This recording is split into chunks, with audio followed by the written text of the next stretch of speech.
Muy buenas tardes a todos y todas. Reciban un atento saludo de mi parte como presidenta de la Federación Latinoamericana de Magistrados en la presentación de este diagnóstico de hoy, que es sobre el sistema judicial y de independencia judicial del Perú. Esto es una serie de diagnósticos, es uno de los que pertenecen a una serie de diagnósticos que se ha realizado con la FLAM junto con la participación que absolutamente necesaria, importante de Van Center for International Justice con la Red Pro Bono de las Américas y en este caso con el capítulo al que pertenece Perú, a quienes de verdad agradecemos no solo la participación en la construcción de este instrumento tan importante, sino la necesaria participación y la necesaria importancia que le dan los abogados también externos al Poder Judicial a los temas de justicia, derechos humanos y con la absoluta convicción de que una mejor justicia siempre implica una mejor condición para la ciudadanía de cada país. En esto radica la importancia de la co-creación juntos de todos los actores de justicia en la mejora de la calidad de esta necesidad, posibilidad y derecho humano que tienen las personas de acceder a la justicia, pero en condiciones independientes. Así que este diagnóstico se convierte en una herramienta importante, también en una herramienta que es completamente actual, estructurada. Es una herramienta que tiene una extensión corta para que sea muy potable para el lector y que también nos da la posibilidad a través de las conclusiones que tiene de que pueda resultar un instrumento válido para la toma de decisiones de políticas públicas en cuanto a estos temas de justicia, no solo de parte del Poder Judicial, sino de otros entes interesados. Acá el diagnóstico ya bien lo van a exponer las personas que van a participar. Sin embargo, desde la FLAM hay algunas situaciones que se evidencian que para mí son muy importantes, como situaciones de administración que son realmente centralizadas en la Corte Suprema de Justicia y especialmente en el presidente de la Corte Suprema de Justicia en la administración. Y esto eventualmente, no solo el centralismo de estas situaciones puede de alguna forma ser una limitación importante para una independencia judicial plena dentro del aparato judicial del Poder Judicial de la Nación de Perú. También destaca el diagnóstico, temas presupuestarios importantes, que es más bien la deficiencia de los presupuestos que hay en Perú y hemos tenido noticia en la FLAM alrededor de todas las asambleas en que hay participaciones importantes de la Asociación de Magistrados y Jueces de Perú, de que las condiciones en que se ejecuta la labor jurisdiccional en Perú son realmente condiciones muy bajas para que se dé una funcionalidad plena, no solo en las condiciones estructurales, este, endémicas ya del Poder Judicial, sino en las condiciones de ya materiales y de una captación y sostenibilidad de un factor humano en buenas condiciones, o sea, un buen ambiente laboral y que genere la posibilidad de que los jueces y juezas estén ejerciendo el trabajo en condiciones aceptables. Esto, repito, ha sido una constante que nos han indicado los jueces y juezas de Perú y que se revive también como una situación importante a destacar en el diagnóstico que se va a presentar hoy. También se aborda el tema de la evaluación de los jueces y juezas como un tema importantísimo, un tema que realmente una evaluación mal utilizada o bien utilizada es un arma que mal utilizada, que es un arma que puede muy fácilmente ser un instrumento para violentar la independencia judicial interna, más si no se cuenta con instrumentos objetivos, con un método que realmente esté claro cómo se evalúa, quién evalúa y para qué se evalúa, que es que la necesidad de la evaluación debe ser siempre para la mejora, pero si no se cuenta con estándares importantes, esto puede constituirse, repito, en una amenaza frecuente y latente para la independencia judicial, y esto es algo que también se toca en el informe, e inclusive se nos indica que hay unas evaluaciones cuantitativas y cualitativas, que es lo más importante sobre el contenido de las sentencias. No hay nada más violatorio para la independencia judicial que un análisis cualitativo y subjetivo del criterio de un juez esgrimido en una sentencia. Así que con esto hay varios otros elementos que bien nos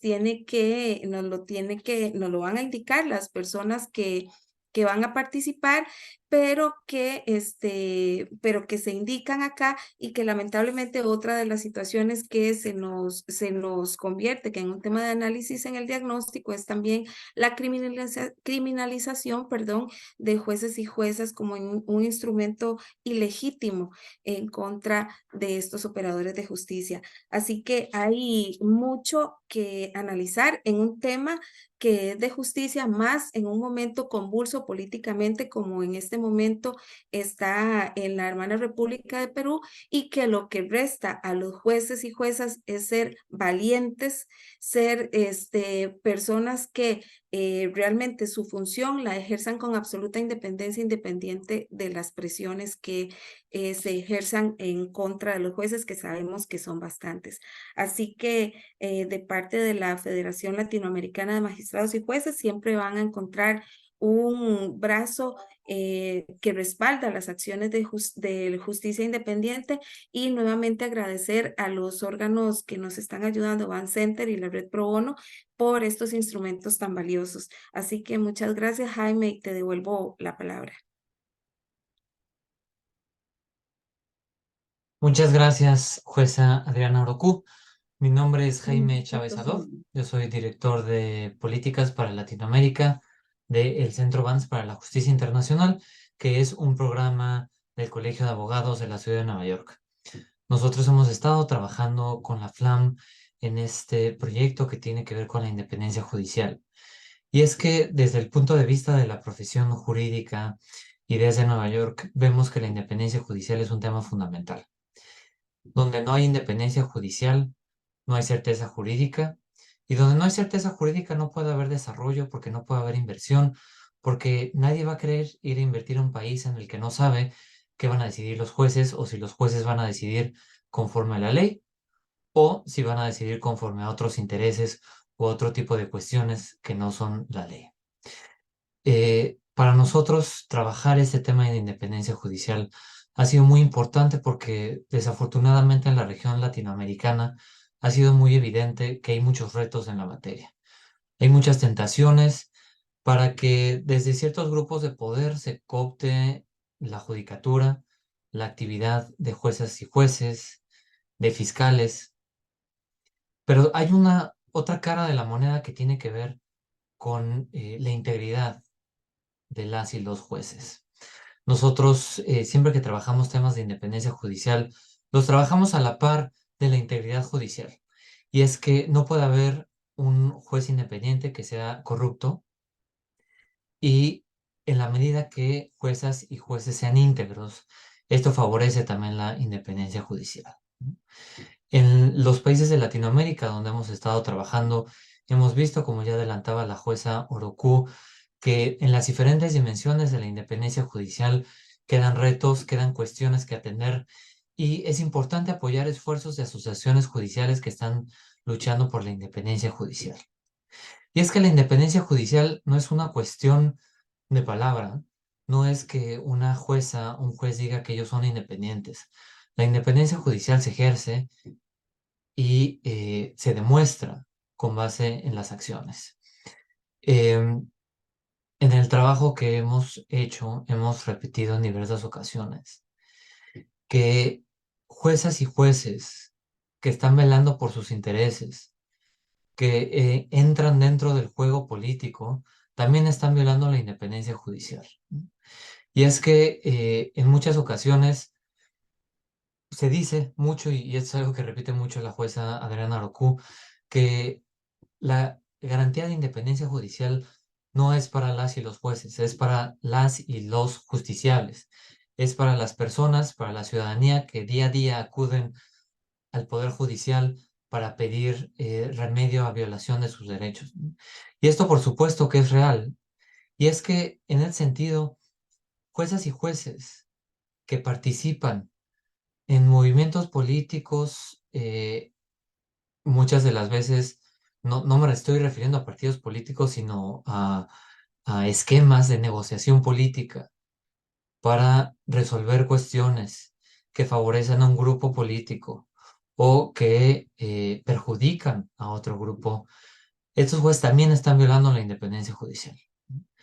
Y es que hay que tener mucho cuidado porque a veces la bandera de independencia judicial se utiliza como una defensa, ¿no? Es decir, hasta aquí se llega porque esto ya está vulnerando la independencia judicial. Pero hay que tener mucho cuidado porque jueces y jueces que verdaderamente no son independientes no deben usar la bandera de independencia judicial porque están afectando una causa no nada más nacional, sino también regional, que se refiere a principios fundamentales del acceso a la justicia y que está consagrado en los estándares internacionales, tanto del Sistema Interamericano de Derechos Humanos como del Sistema de Naciones Unidas, ¿no? Y es por esto que además de los temas que ya mencionaba la jueza Adriana Orocu, de diseño institucional y de cómo garantizar que el diseño institucional y la estructura abona la independencia judicial, también es bien importante que cada una de las personas que imparten justicia tengan la independencia judicial como una convicción. Porque además hemos visto en algunos países que personas que desafortunadamente violan su propia independencia judicial y terminan tomando un papel en las cuestiones políticas, de repente piensan que no se sabe o que eso va a quedar oculto y que van a terminar su mandato como jueces, y que van a pasar a la historia como jueces independientes. Y hemos repetido en algunos eventos que esto no es así, que la comunidad jurídica y organizaciones de sociedad civil saben perfectamente quiénes son las y los jueces que no son independientes y que están respondiendo a intereses que no son necesariamente los de la justicia. Y es por esto que desde el Colegio de Abogados de la Ciudad de Nueva York estamos tan interesados en los temas de independencia judicial, porque para que Latinoamérica de verdad pueda desarrollarse, necesitamos empezar por el cuidado de garantías básicas y las y los jueces tienen un papel muy, muy importante en este tema. Así que desde el Ban Center seguiremos trabajando y apoyando, por supuesto, a la Federación Latinoamericana de Magistrados, que está haciendo grandes esfuerzos por promover la independencia judicial en la región. Quiero dejar en uso de la palabra, y esto es relevante porque nosotros hemos repetido en diversas ocasiones que la independencia judicial, si bien es una garantía para los justiciables, se materializa en juezas y jueces. Y que jueces y jueces son generalmente quienes están dando la lucha para proteger la independencia judicial, cuando no son las que lo violan también. O es un tema de organizaciones de derechos humanos. Pero la realidad es que toda la comunidad jurídica debe estar interesada en la independencia judicial. Y es que nos ha pasado que hemos trabajado con algunas firmas de abogados a nivel regional, que cuando les preguntamos sobre la independencia judicial nos dicen, no, nosotros no sabemos eso y no nos metemos porque nosotros no litigamos. Pero pues tienen toda otra práctica jurídica, que nuestro argumento es, no importa que no litiguen, a ustedes como abogadas y abogados les debe importar la independencia judicial, porque no importa qué hagan y qué tipo de asunto lleven, en cualquier momento pueden terminar ante un juez, aunque justamente se dediquen al arbitraje para no llegar a los jueces. Cuando quieran que su laudo arbitral sea ejecutable, van a tener que ir a un juez. Entonces, es fundamental que la comunidad jurídica se involucre en los esfuerzos de independencia judicial. Y es por esto que me da mucho gusto que a través de la Alianza Pro Bono Perú tuvimos la participación de abogados de la práctica privada que apoyaron con la investigación inicial para hacer este diagnóstico. Así que dejo en uso de la palabra al doctor Miguel González, que está muy involucrado en esta participación, en estas actividades de la Alianza Pro Bono. Así que, Miguel, tienes la palabra, por favor. Muchas gracias. Muchas gracias, Jaime. Justamente en representación de la Alianza Pro Bono, a quien le agradecemos que nos hayan invitado a participar en este proyecto como el Estudio Checopar, estamos muy agradecidos por esa invitación. Agradecemos también la invitación a esta presentación por parte de la Academia Nacional de la Magistratura, de la Federación Latinoamericana de Magistrados y al Ban Centro de Nueva York por confiar en nosotros y en nuestra experiencia para el apoyo en esta investigación. Como conversábamos un poco antes de la transmisión, la importancia de la independencia judicial no es un tema que atañe solo a los jueces, sino a nosotros como abogados operadores desde el sistema privado. Es así que para nosotros, si queremos hablar de democracia de cualquier manera, la independencia judicial en el Perú y en los demás países de Latinoamérica es una garantía esencial que debe ofrecer el sistema en todo momento. En nuestra experiencia desde la práctica privada, solo con esta independencia podemos hablar de verdadera justicia como resultado de un proceso. Justicia que precisamente responda a un análisis de cada causa sometida a conocimiento del Poder Judicial y que no derive de factores exógenos vinculados a agendas políticas o económicas que terminen tergiversando el resultado final del proceso. Para nosotros, desde este punto de vista, ha sido muy gratificante aportar en esta investigación, poniendo sobre la mesa algunos puntos en los que nuestro país va por muy buen camino en este desarrollo, así como otros en los que se tiene una oportunidad importante de mejora. Precisamente una de las conclusiones del informe, luego de haberlo revisado, consiste en que un obstáculo del Poder Judicial radica en la falta de recursos humanos y logísticos que tienen los jueces para implementar de manera adecuada su trabajo. Este tema ha tenido un avance muy importante en los últimos años con la implementación de la justicia virtual, con herramientas como el expediente judicial electrónico y demás facilidades y soluciones que desde la tecnología se ha ido ofreciendo a los justiciables. Se debe entonces seguir esta línea a fin de favorecer la implementación de recursos a este sistema judicial y solo así, como mencionábamos, aspirar a un mejor servicio a los justiciables que finalmente son los usuarios del sistema. Esta será una oportunidad también para promover valores en este concurso y facilidad de oportunidades de recursos humanos para favorecer la meritocracia, la diversidad y la transparencia de parte del sistema judicial, justamente buscando que los ciudadanos retomen la confianza en la institución judicial y de esa manera se sientan seguros de que sus procesos van a ser resueltos de la manera más adecuada y justa. Desde el sector privado, desde la Alianza Pro Bono, desde el Estudio Checopar, nuestro compromiso es desde esta tribuna participar y favorecer en estos objetivos en todo en lo que podamos participar. Agradecemos nuevamente esta invitación. Muchas gracias, Miguel. Te agradecemos mucho la participación en este webinar, pero también la participación en todo este proyecto, que es un claro ejemplo de este compromiso de la comunidad jurídica y de ustedes en lo particular con este tema. Agradecemos también a Roxana Galloso, abogada del mismo estudio, que ha estado también muy activa y pendiente de este proyecto. Ahora sí, para entrar en materia y escuchar a las personas expertas en el sentido de que en esto viven todo el día, quisiera dejar primero a mi colega María Cristina Martínez, que nos va a hablar un poquito de qué contiene el diagnóstico, para después pasar a la participación de las personas que imparten justicia día con día y que viven esto y respiran este tema de la justicia. Así que muchas gracias, María Cristina, adelante. Muchas gracias. Buenas tardes. Lo primero que quisiera resaltar es que este es un diagnóstico que hace parte de una serie de diagnósticos sobre la independencia judicial en distintos estados de la región. Y la idea es que estos diagnósticos estén precisamente estructurados de una manera muy similar para que ustedes, quienes los van a leer, puedan identificar cuáles son buenas prácticas de algunos estados en materia de marco institucional y marco legal, pero también puedan identificar cuáles son los puntos más débiles de algunos precisamente de estos marcos institucionales de los diferentes estados. La idea es mantener estos diagnósticos actualizados y que puedan servir como un referente entre distintas jurisdicciones en la región.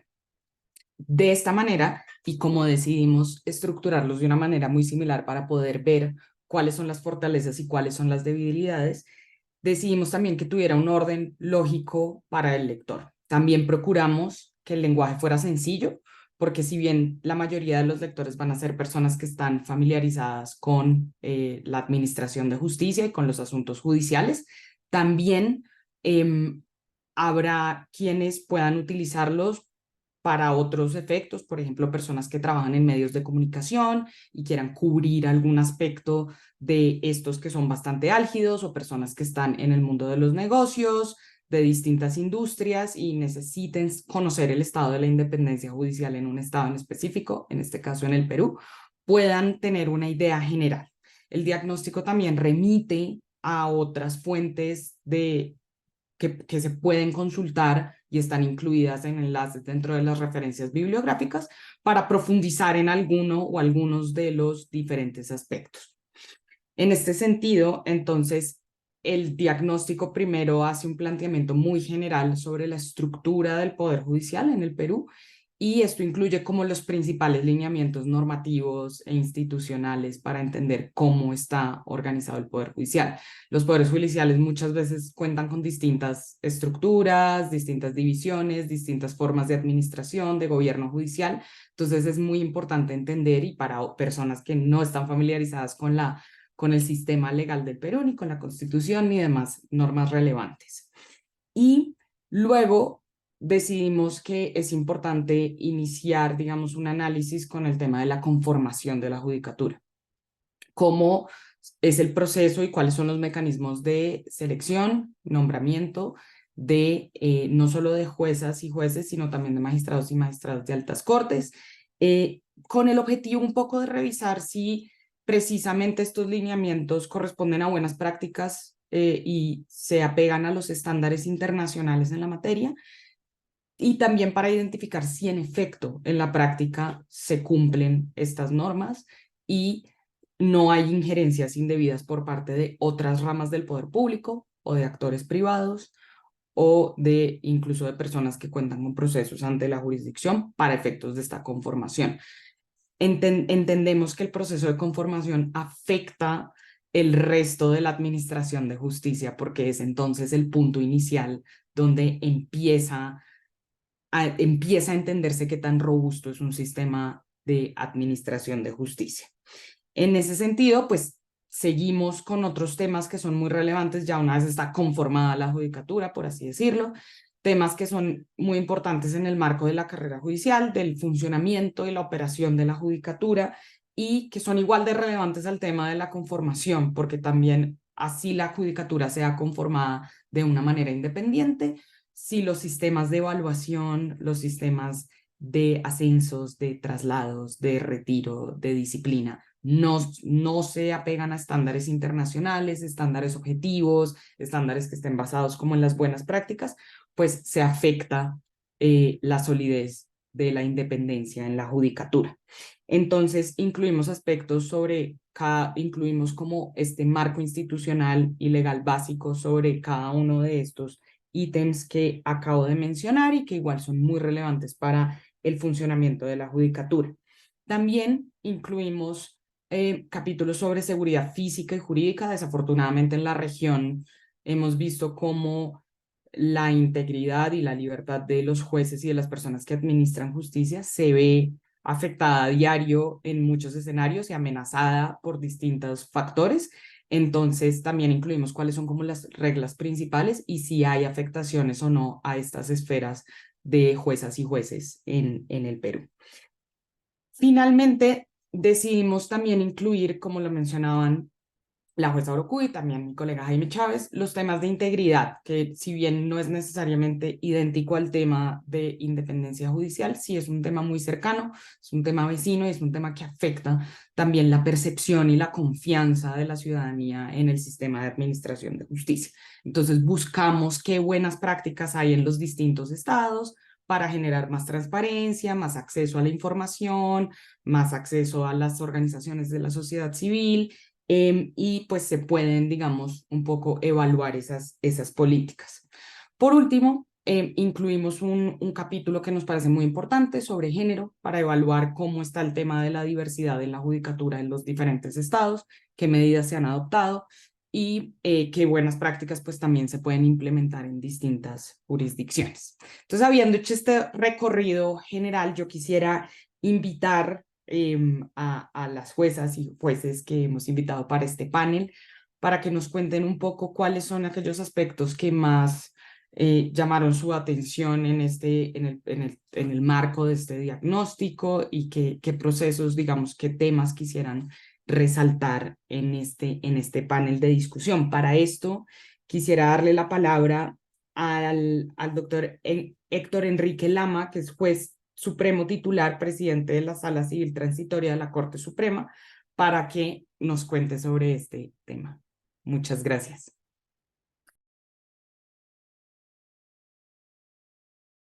Juez Lama, creo que tienen silencio. Sí, disculpe. Perfecto. Disculpe. Buenas tardes con todos y todas. Primero para agradecer la invitación que se me ha hecho y la oportunidad de compartir con ustedes algunas inquietudes que tienen que ver con el diagnóstico que han formulado respecto al Poder Judicial de nuestro país.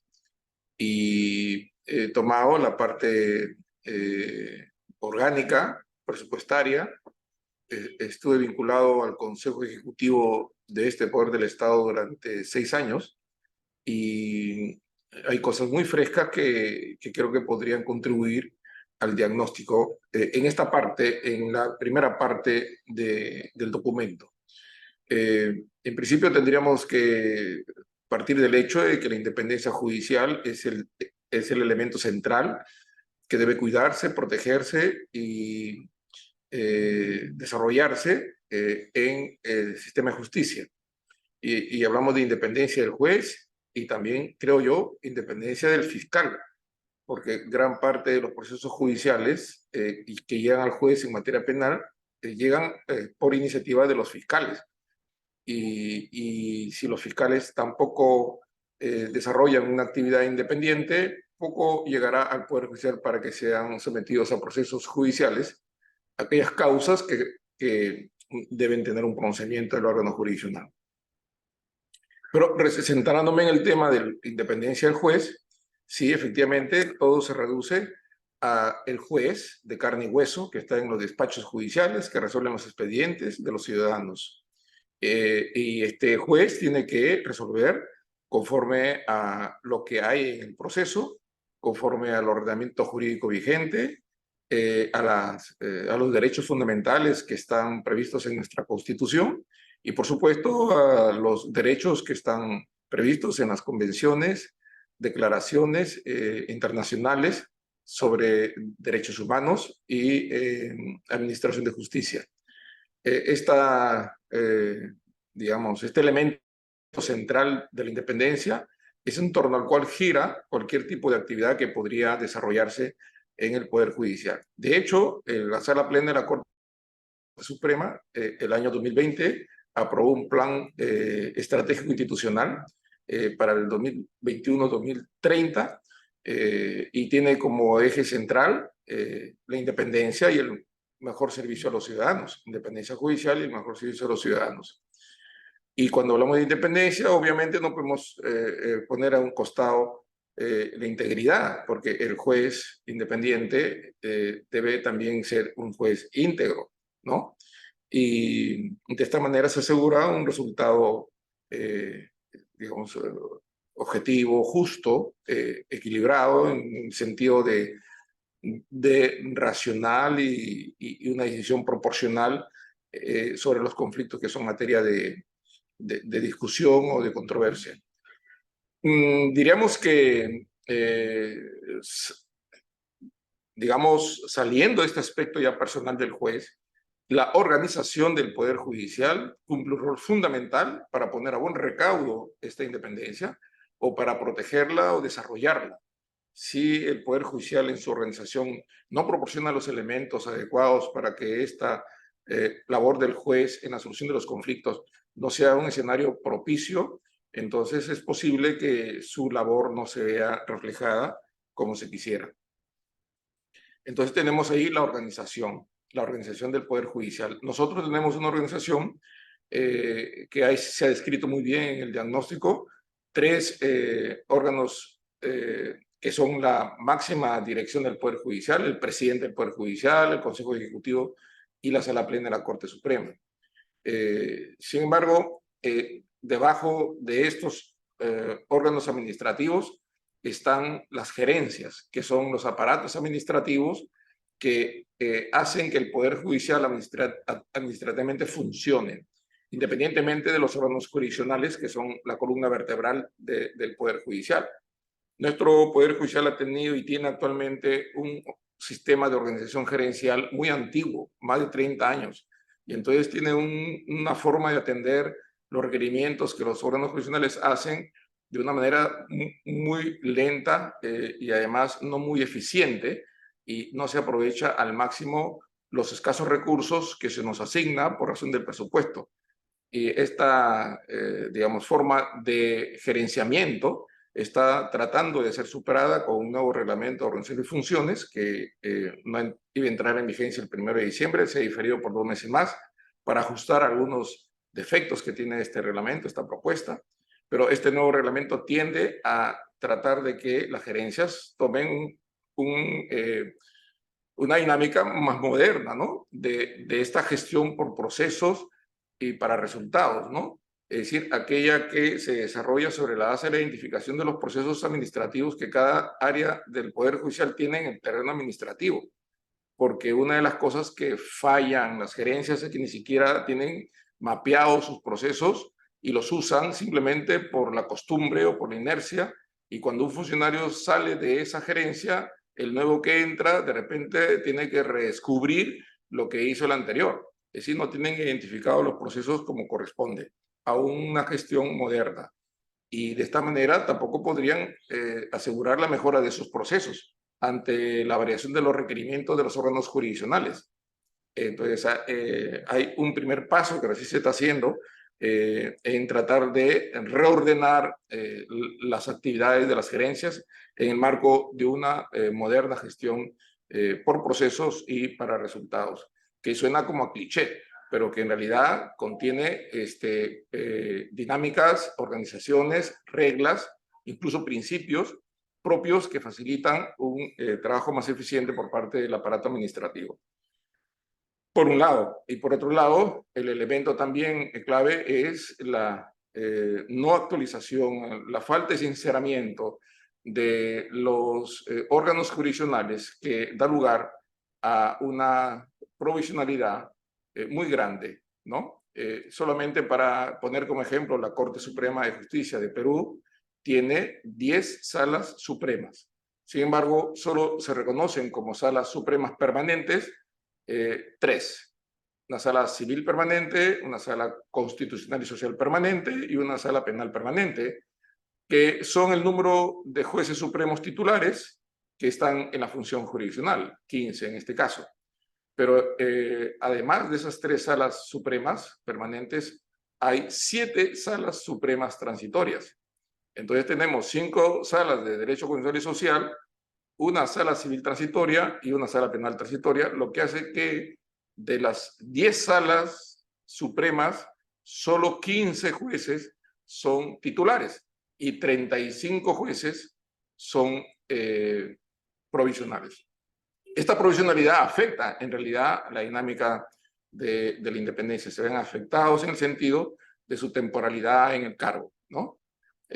Y si nosotros damos una mirada general, diremos que la cantidad de procesos que hay en el Poder Judicial no resulta compatible con la cantidad de órganos jurisdiccionales a nivel nacional. Un último informe que se ha hecho público hace unos días a raíz de la presentación del presupuesto del Poder Judicial ante el Congreso por parte del presidente del Poder Judicial, da el dato de que en el año 2023 se tramitan, al año 2023 se han tramitado, se vienen tramitando 5.335.000 expedientes, más de 5 millones, más de 5.300.000 expedientes entre trámite y ejecución. Y estos expedientes son conocidos por 2.857 órganos jurisdiccionales. Si hacemos una simple operación para sacar un promedio, aunque los promedios no siempre son exactos, llegaríamos a la conclusión de que cada juez tiene a su cargo más de 1.800 expedientes durante el año. De esos 1.800 es probable que 800 de ellos estén en ejecución y los otros 1.000 estén en trámite, lo que obviamente hace que los procesos judiciales se hagan lentos, porque no pueden ser atendidos correctamente. Si a esto agregamos que los jueces a nivel nacional no todos son titulares y hay una alta tasa de provisionalidad, no por órganos jurisdiccionales permanentes, sino porque hay una gran cantidad de órganos jurisdiccionales transitorios. Y siendo transitorios, en esos órganos jurisdiccionales no pueden haber titulares, como sucede en la Corte Suprema. Las 7 salas transitorias no pueden tener jueces titulares, son transitorias. Solamente hay titulares en las permanentes.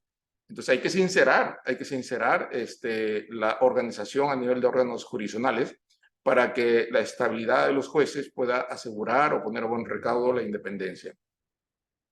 Y el presupuesto del Poder Judicial, presentado hace unos días, hace un par de días creo, por el presidente del Poder Judicial en el Congreso, también nos da una noticia bastante desalentadora. El presupuesto inercial, es decir, lo que se gasta el año pasado y debe gastarse este año, y se supone que lo que se gasta este año por lo menos debe gastarse el siguiente, que es el presupuesto inercial, es de más de 3.600 millones de soles. Pero ¿cuánto se requiere en realidad para que estas situaciones que estoy mencionando se superen? Casi el doble.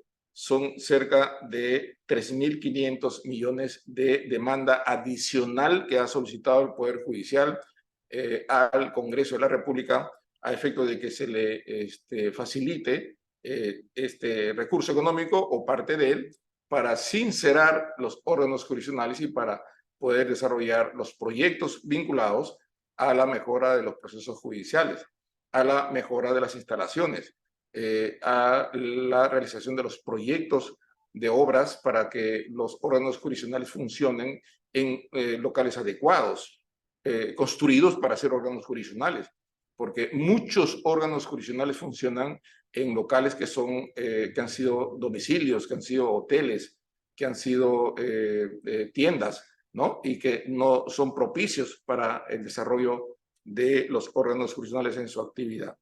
Entonces tenemos una deficiente atención. El año pasado, estimados amigos, el año pasado se logró por lo menos que se atiendan algunos pedidos, que es la primera vez que se ha hecho en los últimos 10 años, creo. Se logró que se concedan cerca de 130 millones de soles para que se crean 100 órganos jurisdiccionales, 100 órganos jurisdiccionales permanentes que este año se han implementado. Pero lo que en realidad se requiere es duplicar el número de órganos jurisdiccionales. Estos números de órganos jurisdiccionales sí se han implementado, me parece que eso fue algo que nos ha ayudado, pero obviamente no ha resuelto el problema que menciono respecto de la carga, el número de órganos jurisdiccionales, la deuda social que existe por parte del Estado, del Poder Judicial hacia los jueces respecto a sus remuneraciones y la que tiene respecto a los trabajadores. Hay 36.000 trabajadores, 34.000 trabajadores a nivel nacional, dentro de los cuales, dentro de esos 34.000, 3.654 son jueces. Hace un momento hablé de 2.800 órganos jurisdiccionales, obviamente que hay órganos jurisdiccionales que son colegiados, y el número total de jueces es 3.654, pero hay más de 30.000 trabajadores.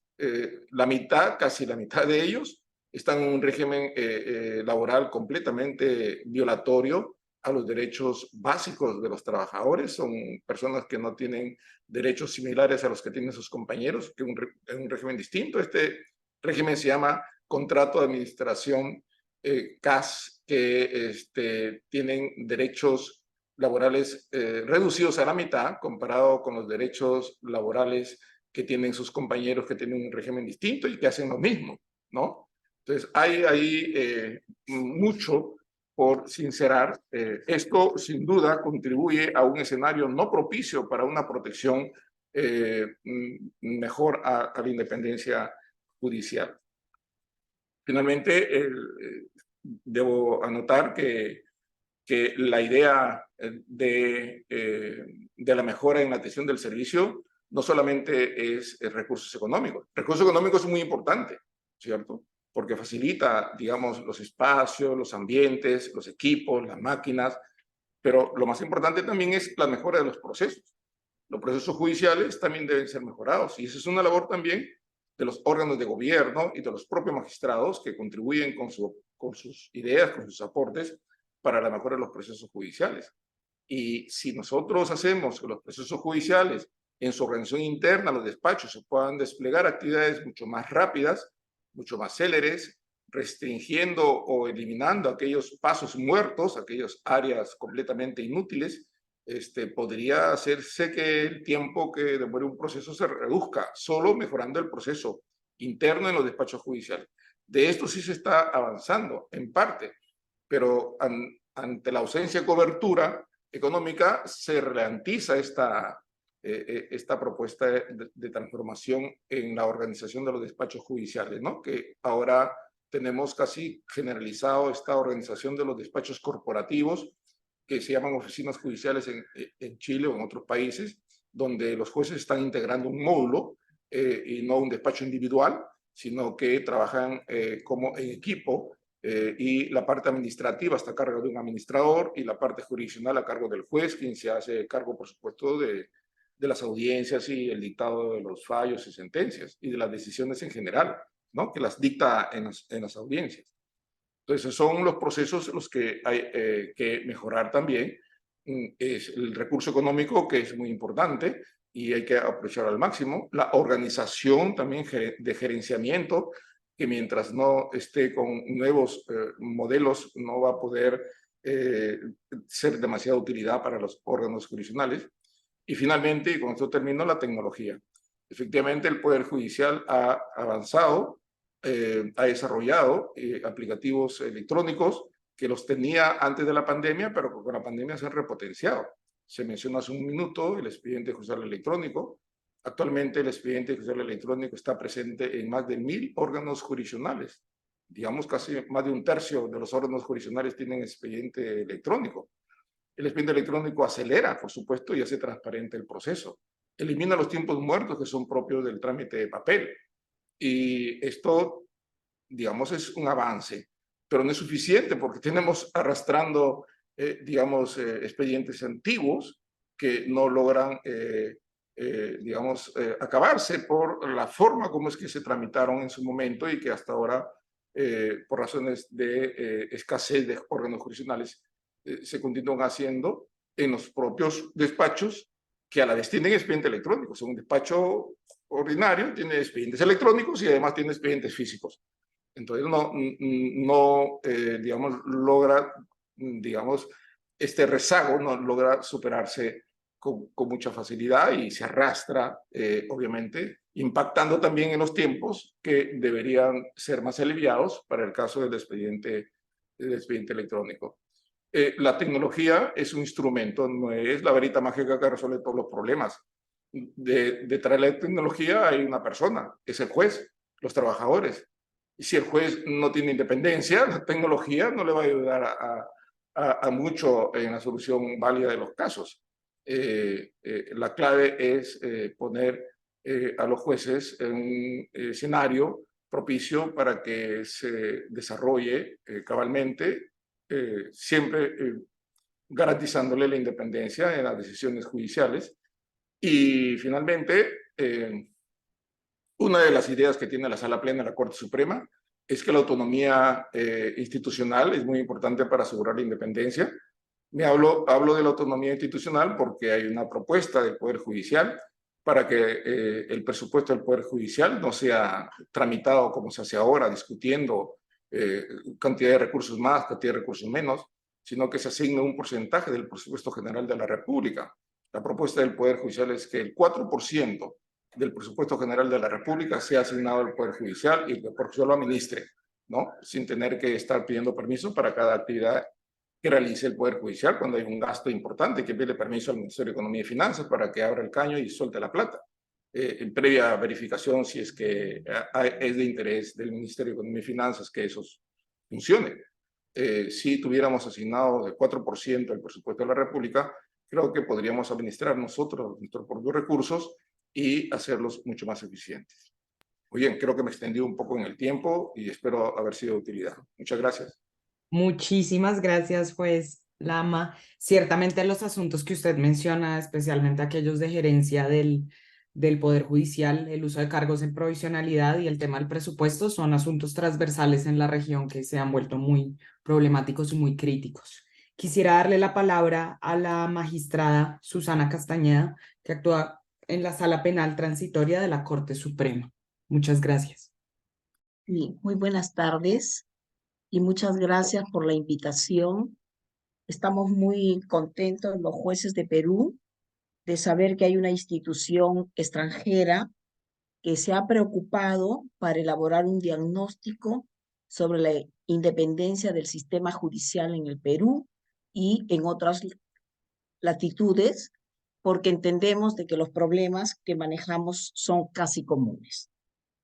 Y también ya nos has explicado sobre el formato que se ha seguido, que se trata de hacer uno donde en cada lugar se puedan colocar lo que son los temas claves y que luego poco a poco, con las intervenciones que se vayan realizando en todos los países, se irá llenando de contenido y haciendo cada vez más eficiente una herramienta que nos servirá para todos y como dijo el representante de los abogados del estudio de abogados del Perú, que servirá no solamente para los jueces, sino para toda la colectividad y también para los abogados que están muy interesados en este tema.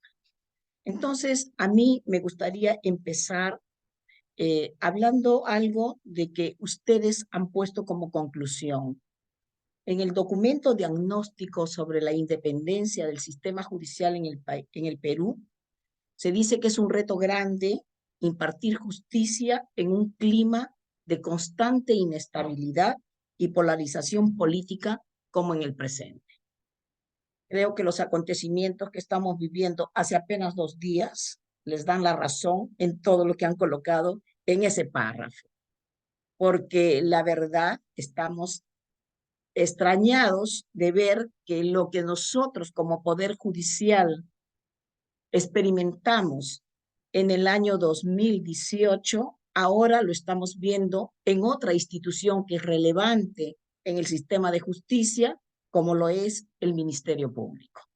Y el Ministerio Público en un momento para el país que es clave, donde se están discutiendo los temas más importantes de la operación Lavallato y de las repercusiones que tuvo una mafia transnacional que se vino a enquistar en nuestro país y que lamentablemente ha tenido sus repercusiones en toda América Latina.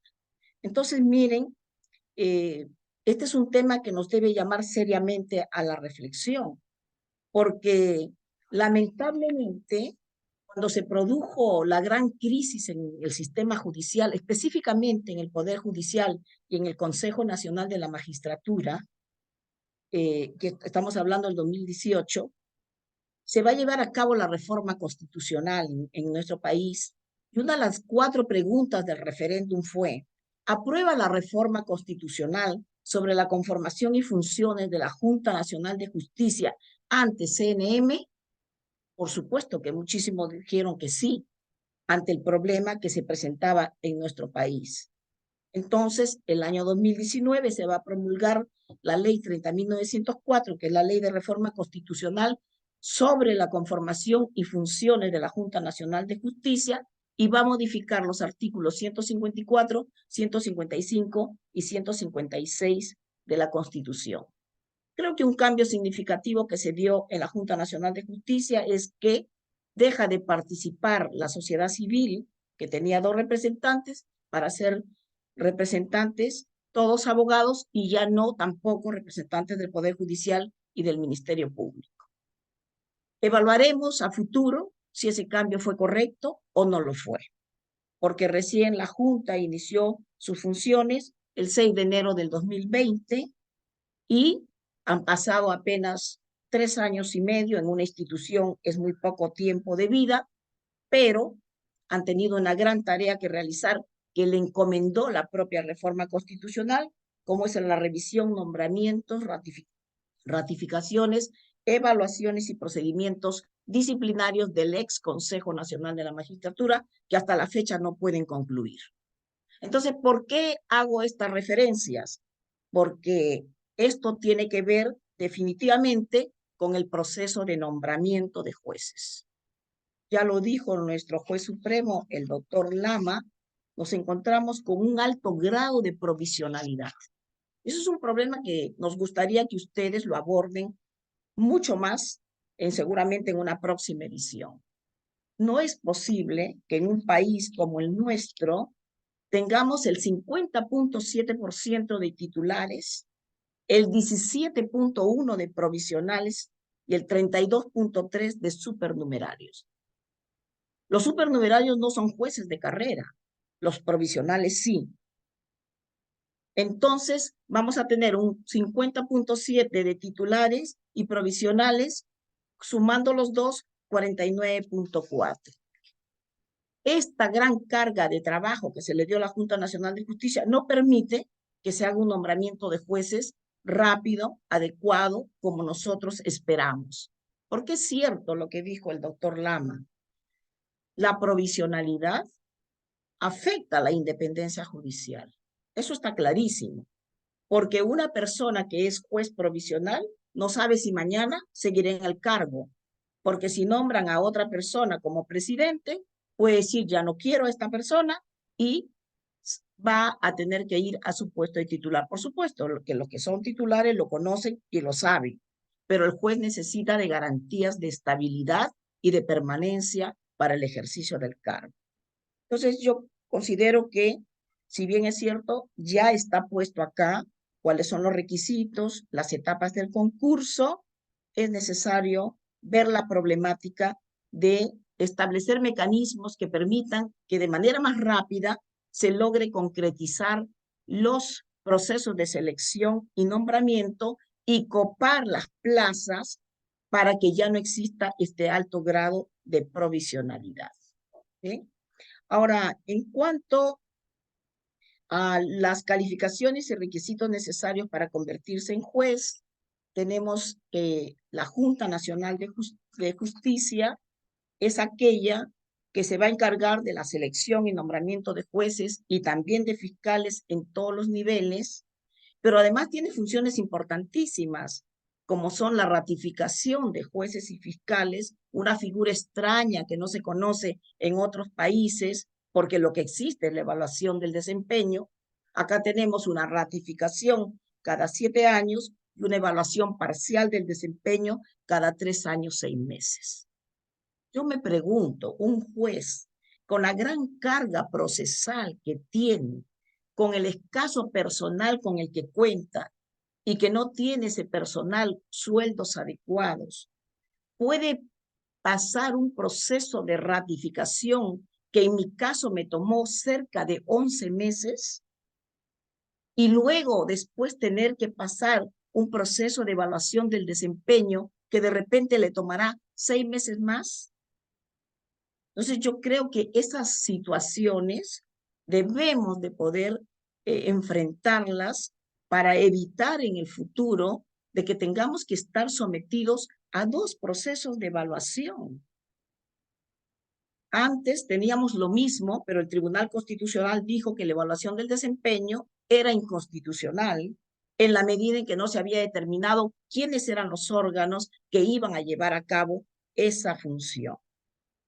La ratificación de magistrados corre también a cargo de la Junta Nacional de Justicia y ha merecido ya un pronunciamiento de la Corte Interamericana en el caso Cuyalabi versus Perú, no sobre la actuación de la Junta Nacional de Justicia, sino del Consejo Nacional de la Magistratura. Pero sus criterios son válidos para traspolarlos de una situación que ocurrió hace 20 años hasta el presente, porque nos deja una gran reflexión la Corte Interamericana en el sentido de que un proceso de ratificación, ¿no?, merece de que los jueces solo pueden ser destituidos por faltas de disciplinas graves e incompetencia, y que para eso tiene que llevarse a cabo bajo las reglas del debido proceso y con todas las garantías para los jueces. Es por eso que se ha reclamado a la Junta Nacional de Justicia de que se haga un proceso adecuado de ratificación, ¿no?, y que se adapte a lo que dice la Corte Interamericana. Es un proceso que está en la ley de la Junta Nacional de Justicia, en el reglamento y en una directiva, y que nosotros estamos asumiendo que se va a hacer dentro de los cánones de lo que significa un debido proceso. Ahora, esta ratificación de magistrados que se une a una evaluación parcial del desempeño, creemos que la segunda no debería de seguir hasta que se afinen mecanismos o se lleve a cabo un debate más amplio en relación al tema. El régimen disciplinario también fue golpeado a raíz del caso de los cuellos blancos del puerto. Es decir, no solamente se desactivó el Consejo Nacional de la Magistratura, donde varios de sus miembros estarían inmersos en graves casos de corrupción para crearse la Junta Nacional de Justicia, sino que además se va a modificar la ley orgánica del Poder Judicial y se va a crear la Autoridad Nacional de Control. Ustedes lo han colocado también en su diagnóstico. Y lo que tiene de positivo quizás es que va a crear una especialidad en materia disciplinaria, donde van a haber jueces contralores a dedicación exclusiva y nombrados por la Junta Nacional de Justicia. Ahora están en funciones, tienen órganos descentralizados, pero además la Junta Nacional de Justicia, en su ley orgánica, se ha reservado la potestad de poder llevar a cabo también procesos disciplinarios, no solamente a jueces y fiscales supremos, sino también de las demás instancias. En estos momentos están pasando problemas que no es del caso comentar, pero que ponen en el tapete de que cuando se trata de altos cargos de la nación y se enfrentan también estos mecanismos de protección o estos mecanismos que seleccionan jueces y fiscales y que también llevan a cabo la tarea de poder establecer cuando un magistrado ha incurrido en una falta disciplinaria. Les decía que cuando se tiene que ver esos temas de altos cargos de la nación que pasan por acusaciones constitucionales, pero que la Junta Nacional puede efectuar una suspensión o una medida cautelar, también se producen conflictos. Sería conveniente también que en este diagnóstico sobre la independencia del sistema judicial, que por ahora ha tomado a los jueces como referencia y que va a ser ampliado seguramente, y de eso estaremos muy agradecidos, también se comprenda a las demás entidades del sistema de justicia, porque finalmente nosotros los jueces intervenimos en último momento, cuando ya los conflictos se han suscitado y llegan a nuestras manos para poder resolver. Y como dijo Jaime Chávez, esa solución que tiene que dar un juez tiene que ser con independencia, con imparcialidad, tiene que ser oportuna, con calidad y con mucha ética en el ejercicio de la función. El régimen disciplinario en nuestro país está entonces a cargo de la Autoridad Nacional de Control. Tampoco podemos hacer un balance en estos momentos porque es una entidad nueva. Hace poco se mudaron del local que tenían en la Corte Suprema, están recién implementándose y por lo tanto luego se verá el resultado de su gestión. pero entre tanto ya se han conocido varios procesos, especialmente contra fiscales y también contra jueces, producto de los casos vinculados a los cuellos blancos del puerto. Ahora, hay un punto dentro del punto 8, la letra B, utilización del régimen disciplinario como mecanismo de intimidación. Creemos que no hemos llegado todavía en el Poder Judicial a un sistema de esa naturaleza, porque los jueces en el Perú estamos unidos y esa es una ventaja y creemos que nuestra independencia nos permite poder enfrentar cualquier situación que se pueda suscitar en el futuro. Y por lo tanto, no permitiremos que un régimen disciplinario sea concebido como un mecanismo de intimidación. Esa sería una situación que nosotros no desearíamos, pero que no estamos libres de que eso ocurra. Pero para eso tenemos el proceso de amparo que permitirá que nosotros los jueces nos defendamos ante una justicia constitucional y, de ser el caso, llegar a la jurisdicción internacional. En la igualdad de género, estando al tiempo que se nos ha concedido, tenemos en el Poder Judicial una comisión de género del Poder Judicial. Creo que es muy positiva la labor que hace la Comisión de Género del Poder Judicial, porque está enfocada en brindar capacitación a los jueces sobre todo lo que está relacionado con los derechos para que no existan casos de violencia intrafamiliar y de violencia contra la mujer, y capacitación en temas vinculados a los derechos humanos. Cantidad de juezas mujeres existe, como lo hay también varones. Pero lo importante es determinar en realidad quiénes están en los espacios de poder, porque allí se toman las decisiones. Y eso es lo que importa finalmente. Las presidentes de cortes superiores en este momento tenemos 12 mujeres y 23 varones. Es decir, no hay una paridad en estos órganos de gobierno, como son las cortes superiores. Tenemos 12 mujeres y 23 varones, pero hemos avanzado mucho. Antes eran 2 o 3 como máximo, pero ahora ya estamos en la mitad. Yo creo que eso es un avance, eso es algo positivo que tenemos que rescatar. Pero en la Corte Suprema, que se le dice hay que romper los techos de cristal, ahí el tema es más complicado. Y eso no solamente pasa en la Corte Suprema, pasa también en el Tribunal Constitucional, en el Jurado Nacional de Elecciones, en instituciones que son claves en un Estado democrático, como se dice que es el Estado peruano. La Corte Suprema tiene, como lo dijo el doctor Lama, 20 jueces titulares. Los demás somos provisionales. Yo soy jueza titular del Distrito Judicial de Lima, pero estoy provisionalmente en la Corte Suprema. De los jueces titulares, 15 son varones y 5 son mujeres.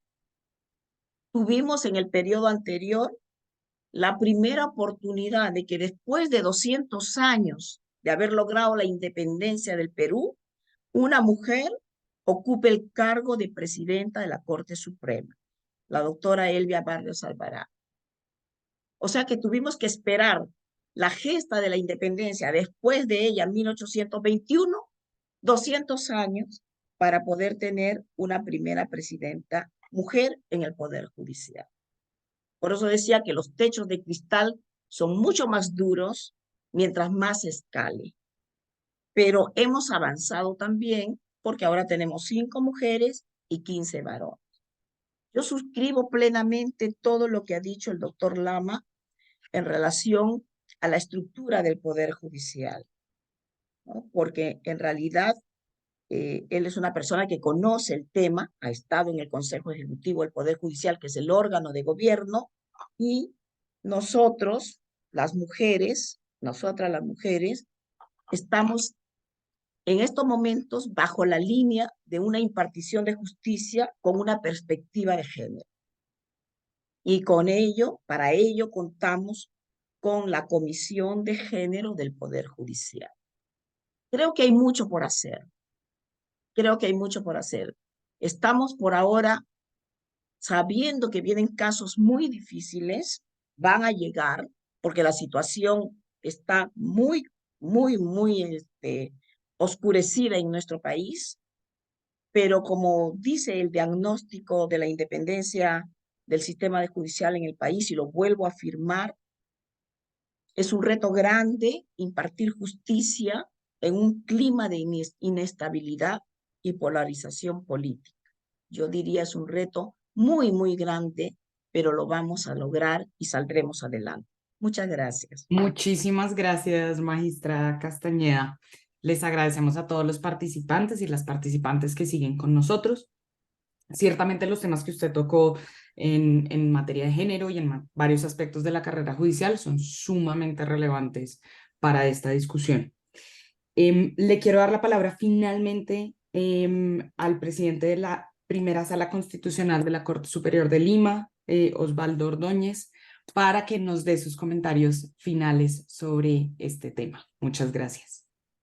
Muy buenas tardes con todos. En principio, quiero agradecer infinitamente a la Federación Latinoamericana de Magistrados, en la persona de la jueza Adriana Orocu, asimismo a Van Center, en la persona de Jaime, también a Alianza Pro Bono, y por supuesto a mis dos distinguidos colegas magistrados de la Corte Suprema, Héctor y Susana, en nombre de nuestra Asociación Nacional de Magistrados del Perú. Yo, por razones de tiempo, abusando de vuestra fineza, solamente quiero referirme al punto 6 del diagnóstico que se refiere a las condiciones de trabajo. En estas condiciones de trabajo, ustedes han diseñado en un lenguaje bien sencillo, bien amigable, ¿no? Y nosotros compartimos este diagnóstico y queríamos hacer simplemente algunos alcances para que sirva de, digamos, ampliar o de punto de partida para mejorarlos, ¿no? El primer tema relativo a las condiciones de trabajo es el relativo a la seguridad física. Los jueces en el Perú no cuentan con seguridad física, es decir, no tienen asignados un personal policial, público o privado, que pueda garantizar su seguridad física. Excepcionalmente, solo la tienen los jueces de la Corte Suprema y también muy excepcionalmente algunos jueces especializados, sobre todo en materia penal, que ven algunos casos llamados emblemáticos, ¿no? Entonces, esta es una situación muy crítica y en ese sentido queremos poner la alerta respectiva porque lamentablemente en los últimos años esta situación se ha agravado al punto que el Ministerio del Interior ha retirado, por ejemplo, todo el resguardo policial que hay en la sede principal de la Corte Superior de Justicia de Lima, que es la capital de la República. Un local al que asisten aproximadamente 12.000 personas diarias que ya no tiene resguardo policial, que tuvo hasta hace unos años y que se ha retirado. Asimismo, es peligroso, ¿no?, que se haya retirado el resguardo policial de las salas de audiencias de los procesos penales que se encuentran instaladas en los establecimientos penales, donde cumplen sus condenas las personas que han sido procesadas por los delitos que están debidamente tipificados en el Código Penal, ¿no? Entonces, en líneas generales, el tema de la seguridad física en nuestro país es muy crítico, muy alarmante, y pese a que se han cruzado los oficios correspondientes en su oportunidad al Ministerio del Interior, no ha sido atendido. Esperemos que no pase una desgracia para recién tener que poner los ojos en esta situación muy delicada, que es el resguardo, ¿no?, físico de los jueces que imparten justicia, sobre todo en lugares tan peligrosos como son en los establecimientos penales. El segundo tema de estas condiciones de trabajo es el relativo a los recursos humanos. En realidad, todo lo que tiene que ver con recursos humanos en el Poder Judicial, estábamos atravesando una situación extremadamente crítica, sobre todo en los órganos jurisdiccionales de las grandes ciudades o de las ciudades más pobladas que están en las capitales de las regiones, de los departamentos, de las provincias, ¿no? Donde es un personal no solo insuficiente en el número para poder soportar y manejar las excesivas cargas procesales que soportan, sino que además, lamentablemente, nuestro personal auxiliar jurisdiccional no cuenta con una capacitación permanente, no cuenta con una especialización permanente. Esporádicamente, la Escuela de Auxiliares Jurisdiccionales dicta algunas conferencias, pero nuestro personal no es capacitado de manera permanente, pese a que continuamente en nuestro país se van renovando los códigos procesales, incluso algunos códigos sustantivos. Hemos tenido toda una reforma a raíz del Código Procesal Penal, de la Ley Procesal de Trabajo, del nuevo Código Procesal Constitucional, pero sin embargo no se ha ido a la par especializando, actualizando a nuestro personal, y ellos se ven obligados a veces a hacerlo por sus propios medios. Entonces, en ese sentido, ¿no? Es muy difícil trabajar en esa situación, ¿no? Con pocos recursos humanos y con falta de preparación. Inclusive, con mucho pesar, tenemos que decir que los servidores judiciales del Poder Judicial son los peor pagados del sistema de justicia, entendiendo por sistema de justicia a los órganos como el Tribunal Constitucional, la Junta Nacional de Justicia, la Academia de la Magistratura, el Ministerio Público, etc.